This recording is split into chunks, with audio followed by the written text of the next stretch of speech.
आणि म्हणून संत म्हणतात आमच्यामुळे हे झालं. एकनाथ बाबा, शांती ब्रह्म एकनाथ बाबा, तुकोबाराया हे म्हणतात, मज तांबरा हे काय थोरपण आणि पायेची वाहन, तुका म्हणे नेनो युक्तीची आखोली आणि मनोने ठेवी ते सफाई. तुकाराम महाराज पामर आहेत का? एवढा अधिकार ज्यांचा आहे ते लहानपण मागतात, लहानपण देगा देवा आणि मुंगी साखरेचा रवा, ऐरावत रत्न थोर. त्याच्यामुळे मी तुम्हाला म्हणलं की सगळ्यांना 100% कळलं असंच सांगतो. आज वरी जातच नाही विठाला विठाला.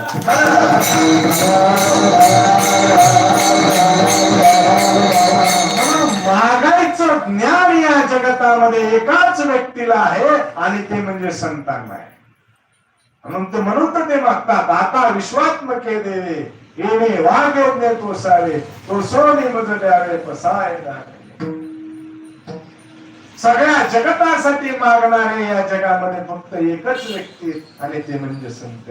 तुम्ही आम्ही स्वतःसाठी मागतो काय? आपण अहम स्वतःसाठी, म्हणजे मला, माझ्या बायकोला, माझ्या पोराला, माझ्या नातवंडाला, माझ्या भाऊकीला, माझ्या नातेवाईकाला, ह्याच्या पलीकडे नाही. अहम साठी आणि मम माझ्यासाठी. काय मम म्हणजे भगवंत आहे म्हणले ना, त्याला देऊ का? मला एकट्याला द्या. हे आपलं स्वार्थी आहे. आणि निस्वार्थ मागणारे या जगतामध्ये बघतात, माऊली बघतात, जे खांची व्यंकटेश सांगो दया सत्कर्म रती वाढो भूता परस्परे पुरो. बघतात बघा, ज्या तुकोबारायाला ज्यांनी ज्यांनी त्रास दिला त्यांचा उद्धार जगद्गुरु तुकोबारायाने केला. कुणाचा उद्धार केला? जगद्गुरु तुकोबारायाने. कुणी त्रास दिला? तुकोबारायाने.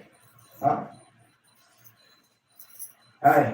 आणि तोच रामेश्वर शास्त्री काय म्हणतोय? मने रामेश्वर शास्त्री भट आणि विठ्ठल तुका. विठ्ठल तुका तुझा आहे का? विठ्ठल हाच तुका आणि तुकाराम हेच विठ्ठल आहे. संत तुझी हरी ना, हरी त्याची. एवढा अधिकार त्याचा आहे. म्हणून मागणारे सगळ्यात चतुर. संतांना माहिती 3 प्रकारच्या सत्ता आहेत. प्रतिभाषिक सत्ता आहे, परमार्थिक सत्ता आहे आणि व्यावहारिक सत्ता आहे. जे प्रतिभाषिक सत्तेत आहेत त्यांना जग खोटे वाटत नाही. बघा, आपल्याला मृगजळ खरं वाटतं का खोटं वाटतं? माऊली, मृगजळ आता उन्हाळ्याचे दिवस येत, आता मृगजळ असत, त्याला सोप्या भाषेत झळाया म्हणतात. बरोबर आहे का? पाण्यासारखं दिसतं. मग ते आपल्याला कळतं का नाही खरं आहे का खोटं आहे म्हणून? कारण आपण व्यावहारिक सत्तेत आहे.